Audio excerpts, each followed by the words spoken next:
डिंकाचे फायदे तर तुम्हाला माहीतच आहेत. हाडे आणि सांधे मजबूत करतं. यात कॅल्शियम भरपूर असतं.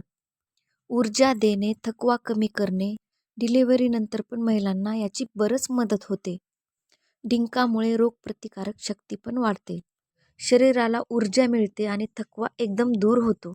तर तुम्ही याआधी डिंकाचे लाडू खाल्ले असाल, पण आपण पाहणार आहोत डिंकाचा चहा कसा बनवायचा. तर चला वेळ न घालवता लगेच सुरू करूयात डिंकाचा चहा. सर्वप्रथम आपण पाणी घेतलेले आहोत. मी 1 कप चहासाठी अर्धा कप पाणी घेतलेलं आहे. कारण आपले मसाले शिजायला हवे आहेत. एका कपाला अर्धा कप पाणी घ्यायचे तर 2 कपाला 1 कप अशा प्रमाणे तुम्ही पाणी घेऊ शकता. मी अर्धा कप टाकलेला आहे. तर व्यवस्थित पाण्याला उकळी येऊ द्या. बघा, व्यवस्थित पाण्याला उकळी आलेली आहे. त्यानंतर मी पत्ती टाकलेली आहे. चहा पत्ती तुम्ही कोणतीही टाकू शकता, जी घरात अवेलेबल आहे ती. त्यानंतर मी टाकला आहे साखर 2 टेबलस्पून. तुम्ही तुमच्या अकॉर्डिंग तुम्हाला पाहिजे तेवढी तुम्ही साखर टाकू शकता. त्यानंतर टाकला आहे मी अर्धा टेबलस्पून मसाला मी एक व्हिडिओ बनवलेला आहे चहाचा मसाला. तर तो व्हिडिओ यूट्यूबवर जाऊन पहा, तुम्हाला समजून जाईल. खूप सुंदर चहा लागतो. मसाला चहा तुम्हाला माहीतच असेल, बाहेर घेतलाच असाल तुम्ही, तर त्याहीपेक्षा खूप छान चहा होतो.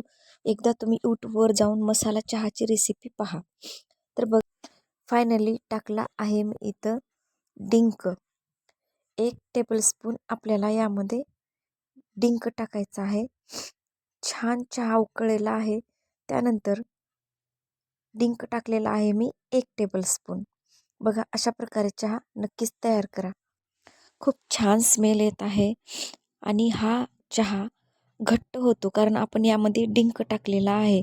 जशा पद्धतीनं मी सांगितलेला आहे तशा पद्धतीनं चहा करून प्या. केल्याच्या नंतर कमेंट करून सांगायला विसरू नका. लाईक करा, शेअर करा, कमेंट करा आणि सबस्क्राईब नक्की करा. माझे असेच युनिक नवीन व्हिडिओ पाहण्यासाठी बेल आयकॉन नक्की प्रेस करा, ज्यामुळे तुमच्यापर्यंत माझे नवीन व्हिडिओ येतील. इथंपर्यंत पाहिले आहातच तर सबस्क्राईब करायला विसरू नका. नक्की सबस्क्राईब करा. हिवाळ्यामध्ये तर चहा खूप सर्वांना आवडतो आणि त्यातल्या त्यात डिंकाचा चहा तर खूपच छान. तर हा अशी आगळी वेगळी रेसिपी तुम्हाला नक्कीच आवडली असेल तर सर्वांना याचा फायदा होऊ द्या. दुसऱ्यांना पण शेअर करा. आनंदी रहा, मस्त खा, मजेत रहा. तोपर्यंत थँक यू.